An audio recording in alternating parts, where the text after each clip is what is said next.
आइए समझते हैं राष्ट्रपति का चुनाव होता कैसे है। बड़ा जटिल लगता है, लेकिन अगर समझ लिया जाए तो इतना मुश्किल भी नहीं है।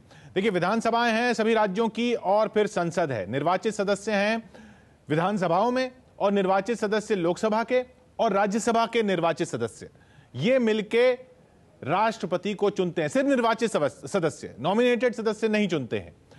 अब कैसे इनके वोट की वैल्यू होती है कि हर एक की वैल्यू एक नहीं है, हर वोट की एक वैल्यू नहीं है, हर राज्य के वोट की अलग वैल्यू है, हर राज्य के विधानसभा में सब विधानसभा सदस्य की विधायक की अलग वैल्यू है, लोकसभा और राज्यसभा के सांसदों की अलग वैल्यू है। ये सब मिलकर बनाते हैं इलेक्टोरल कॉलेज यानी निर्वाचक मंडल।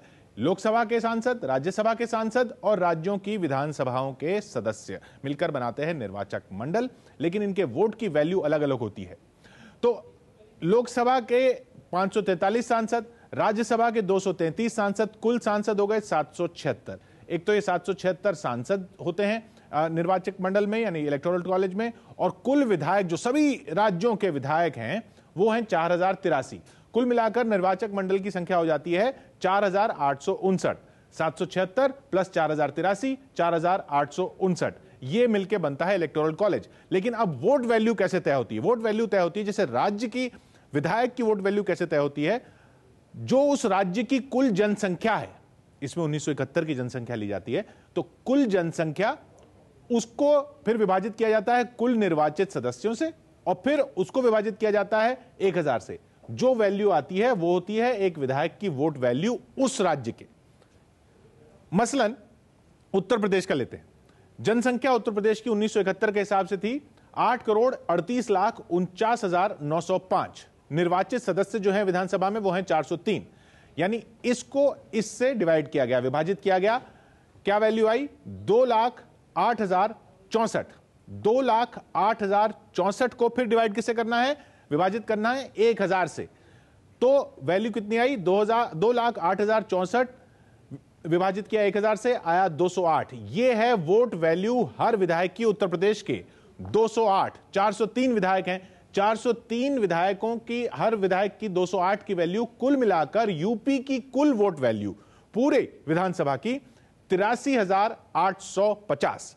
इसी तरह सभी राज्यों की अलग अलग, यूपी की 83,850, राज्यों की कुल मिलाकर, सभी राज्यों की कुल मिलाकर वोट वैल्यू होती है 5,49,474। यह तो हो गई वोट वैल्यू राज्यों की। अब बात आई संसद की। सांसदों की कुल संख्या है 776, जैसा हमने देखा था। लोकसभा में 543, राज्यसभा के 233। तो जो राज्यों की कुल वोट वैल्यू थी उसको फिर विभाजित किया जाता है सांसदों की संख्या से। राज्यों की कुल वोट वैल्यू कितनी थी? 5,49,474। उसको विभाजित किया 776 से, जो सांसदों की संख्या है। तो जो आंकड़ा आएगा, तो जो नंबर आया, वो आया एक सांसद की वोट वैल्यू 708।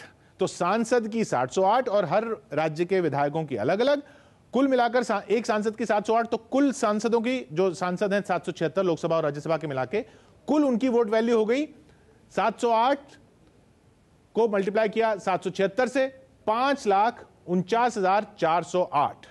तो कुल राज्यों के सभी विधायकों की वोट वैल्यू 5,49,474 और सांसदों की कुल वोट वैल्यू 5,49,408। तो कुल वोट कितनी हो गए? कुल वोट वैल्यू कितनी हो गई? ये देखिए, 5,49,474 सभी राज्यों की मिलाके, कुल मिलाके, और सांसदों की कुल मिलाके 5,49,408। ये कुल मिलाके हुए 10,98,882। कुल वोट वैल्यू 10,98,882। इसमें से जिसको सबसे ज्यादा वोट वैल्यू मिली, सबसे ज्यादा विधायकों का समर्थन या सांसदों का समर्थन नहीं, जिसको सबसे ज्यादा वोट वैल्यू मिली सभी विधानसभाओं और सांसदों के विधानसभाओं के सदस्य यानी विधायकों और सांसदों के मिला के, वो बन जाएगा राष्ट्रपति।